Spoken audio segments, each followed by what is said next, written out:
नमस्कार देवियों और सज्जनों। हम लोग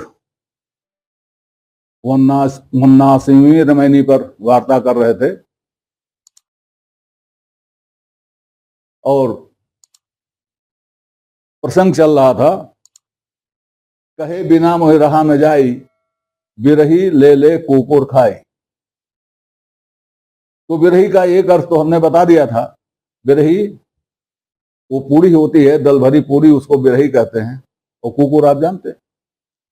और बिरही जो बनती है वो विशेष अवसरों पर बनती है और विशेष के लिए बनती है।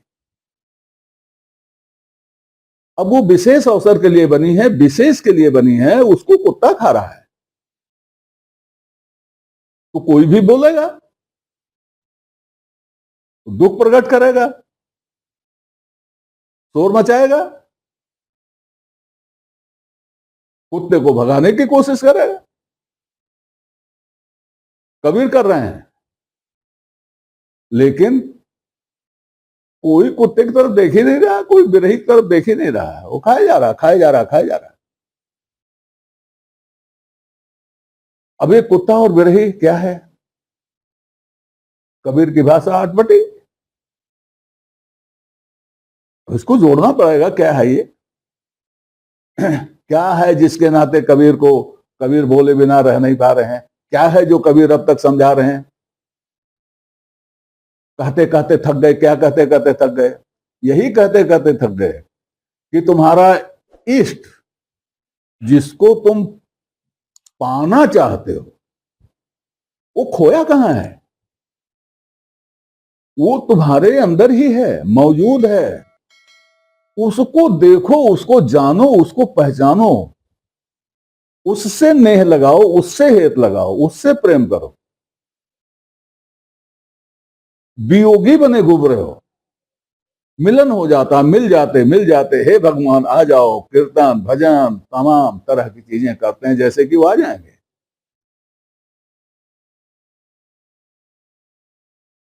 तो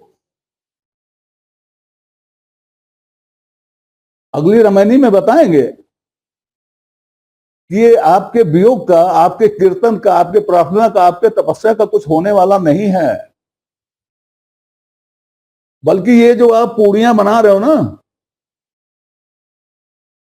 किसी के लिए बड़ी स्वादिष्ट स्वादिष्ट पूड़ियां बना रहे हो किसी के लिए, इसको ले लेके कुत्ता खा ले रहा है। आपका मन आपको दौड़ा रहा है और आप पूड़ियां बनाए जा रहे हो, वो खाए जा रहा है। बनाए जा रहे हो, वो खाए जा रहा है। आप बनाए जा रहे हो, वो खाए जा रहा है। आप विरह में पड़े हुए हो और मन आपका मस्त हो रहा है। बहुत अच्छे, बहुत अच्छे, बहुत अच्छे जा रहे हो। लोग तारीफ करते हैं ना, अरे बहुत अच्छा जा रहा है, क्या बढ़िया गाता है। अरे बिल्कुल, वो तो बिल्कुल लग जाता है ध्यान में। लगे ना? अब साखी, खाते खाते जुग गया, बहुर न चेत हुआ है। मनुष्य जन्म पा करके, फिर से मनुष्य जन्म पा करके चेता नहीं आपने, और आपका जन्म खाते खाते चला गया। खाते खाते का मतलब खाते खाते नहीं, टुकड़ों टुकड़ों में जीवन व्यर्थ हो गया। कभी यह करने में, कभी वह करने में, कभी यह करने में, कभी वह करने में, कभी वह करने में, और आप चेते ही नहीं। खाते खाते जुग गया। जुग का मतलब चारों जुग नहीं, जुग का मतलब जो आपका जुग है। आपका जुग क्या है? पैदा होने से मरने तक आपका जुग है। तो हिस्सों में बट के चला गया वो। बालपन में चला गया, तरुणाई में चला गया, जवानी में चला गया, बुढ़ापे में चला गया, चला गया। ब्रह्मचर्य में चला गया, गृहस्थी में चला गया, वानप्रस्थ में चला गया, संन्यास में चला गया, चला गया। तो इस तरह से खाते खाते जुग गया, बहुर न चेत हुआ है। कहें कबीर पुकार के। पुकार के अर्थ मतलब मैंने बताया, खुलकर, भरे मैदान, भरी महफिल, भरी मजलिस, भरी सभा में कहते हैं ये जीव अचेत ही जाए। जीव, सारे जीवधारी और यह जीव, ये मनुष्य जीव, मनुष्य की बात हो रही है, कबीर मनुष्य को ही समझा रहे हैं, किसी और को नहीं समझा रहे हैं। ये जीव अचेत ही जाए, ये मनुष्य जीव अचेत ही चला जाता है, बिना चेते ही चला जाता है, बिना चैतन्य हुए ही चला जाता है। अब चलते हैं अगली रमैनी पर, रमैनी 80। इसका एक पाठ कर लेते हैं।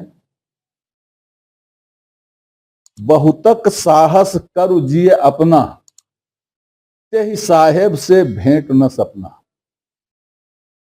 खरा खोट जिन नहीं परखाया, चाहत लाभ तिन मोल गमाया। समुझ न परल पातरी मोटी, ओछी गांठ सबय भव खोटी। कहि कबीर कह देहो खोरी, जब चलिहो झिझि आशा तोरी।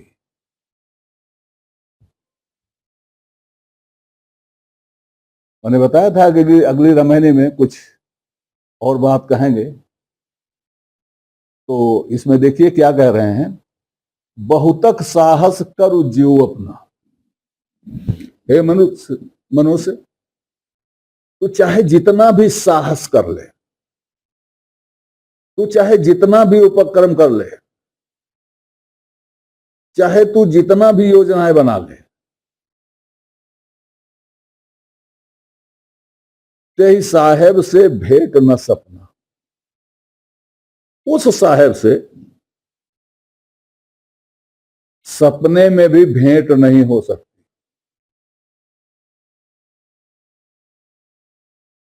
किस साहेब से?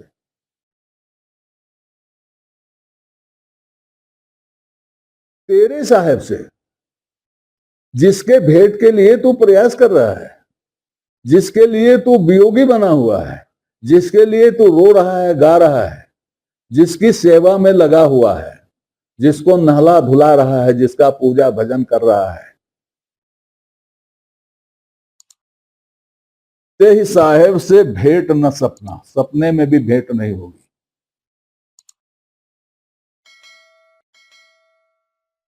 तुझको बड़ा विश्वास है कि भेंट हो जाएगा, भेंट नहीं होगा। क्यों नहीं होगा? आगे बताया गया है। इसलिए भेंट नहीं होगा कि खरा खोट जिन नहीं परखाया, चाहत लाभ तिन मोल गमाया। तुमने खरे खोट की परख नहीं की और ना खरे खोट को किसी से परखाया। तू परखने वाले के पास गया ही नहीं, परखाया ही नहीं, और लाभ चाहते हो। ऐसे वाले लाभ चाहते हैं, लेकिन उन्होंने मूल ही गंवा दिया, लाभ के बदले मूल ही गंवा दिया। अब ये कौन सी चीज है जो नहीं परखाया? जो नहीं परखाया वो है समुझ न परल पातरी मोटी।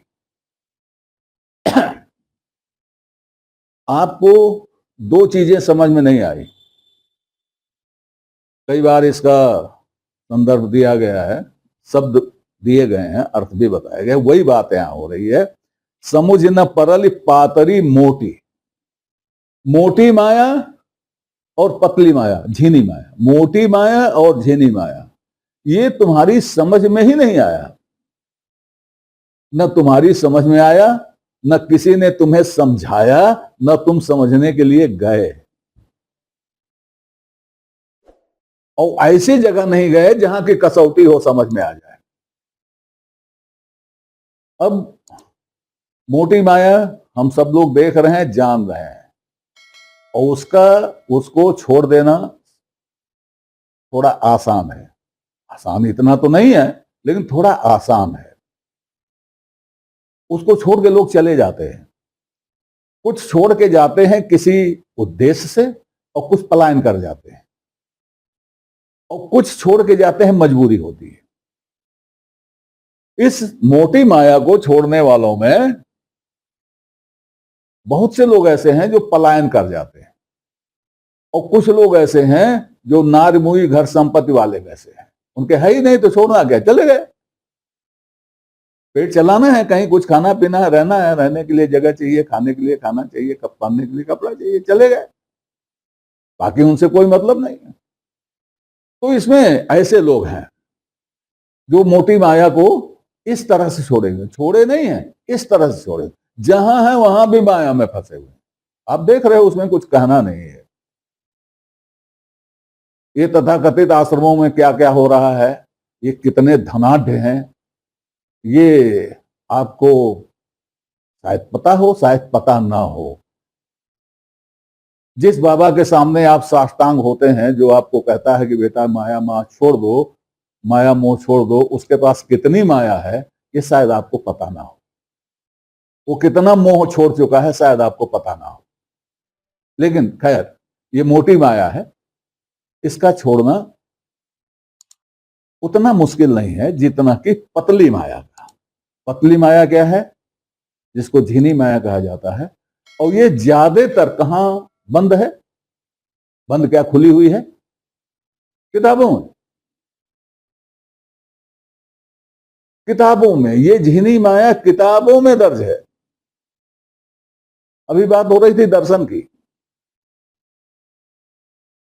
कि दर्शन नहीं होगा ते ही साहेब से भेंट ना सपने, सपने में भी उस साहब से दर्शन नहीं होगा।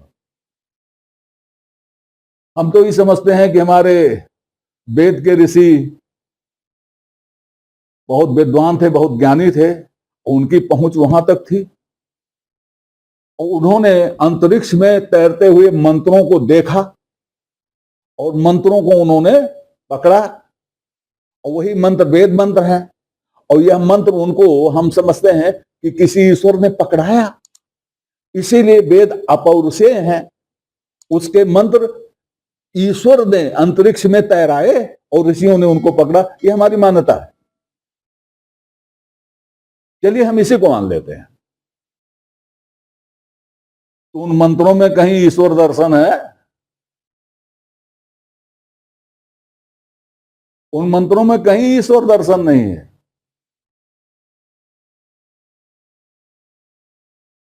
ईसा पूर्व की किसी भी किताब में दर्शन नहीं है भगवान का। भगवान साक्षात किसी के सामने नहीं खड़े होते हैं ईसा पूर्व की किसी किताब में। वेद में आप देखें, यज्ञ किया जाता है, देवता देवताओं का आवाहन किया जाता है, उनका विसर्जन किया जाता है, लेकिन यह नहीं कहा जाता कि देवता आ गए, बैठ गए, उन्होंने खा लिया, नहीं कहा जाता, कहीं नहीं है। तो क्या वो हम उनसे आगे हैं? आगे हो गए हो तो भाई कोई बात नहीं, लेकिन उनको दर्शन नहीं होते थे, उन्होंने दर्शन की बात नहीं की। ये ईसवी सन जब शुरू हुआ उसके बाद से दर्शन की घुट्टियां निकली, पिलाई जाने लगी तरह तरह से, और इतनी तरह से पिलाई गई कि अब सब दर्शनमय हो गया। अब तो सारे भगवान किन्हीं न किन्हीं लोगों को दर्शन दिया करते हैं। बिल्ली बन के दर्शन देते हैं, बंदर बन के दर्शन देते हैं, कैसे देते हैं, सामने दर्शन देते हैं। तमाम कहानियां इस तरह की हैं, लेकिन किसी को होता नहीं, सपने में भी नहीं होता, सब झूठ बोलते हैं, सब झूठ लिखा हुआ है। वेदों में लिखा होता, उपनिषद में लिखा होता तो भाई हम सत्य मानते हैं, क्योंकि हम जानते हैं कि हमारे वेदों के ऋषियों ने असत्य नहीं कहा। अगर उनको नहीं मालूम था तो कह देते थे हमें नहीं मालूम। तो वहां पर नहीं है दर्शन, ईश्वर दर्शन नहीं है। ईश्वर दर्शन इधर शुरू हुआ है, और ये किताबों में है खाली, और कहीं नहीं है। पहले आप पढ़े आए हैं, कुतिया सूत्र लोक एक है, 1,50,000 की आयु का है, भरे हुए हैं झूठ से सब। तो खरा खोट जिन नहीं परखाया, आपने इन किताबों की खोट परखी नहीं और परखाई नहीं। जो उसमें लिखा हुआ है सत्य वचन, जब सत्य वचन कह दिया तो क्या परखेंगे। जब कुशा अक्षत तो फूल लेके हाथ में बैठ गए और कहा जा रहा है कि जो मैं बोलूं वही बोलो, वही बोलते जा रहे हो, तो क्या परखोगे। तो समझ न परल पातरी मोटी, ओछी गांठ सबय भव खोटी। और इन पुस्तकों को पढ़ करके जितनी जितनी गांठ आपने हमने बना ली है वह सभी खोटी है।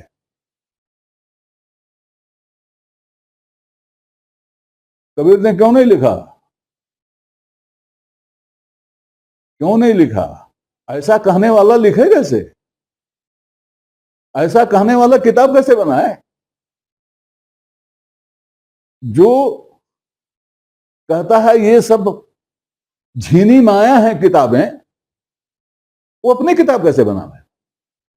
माया ना हो तब तो ना बनावे। इसलिए कबीर ने नहीं लिखा।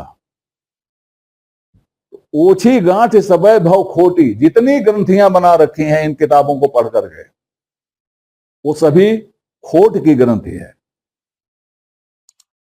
और कहें कबीर कह देहो खोरी, जब चलियो झिझ आशा तोरी।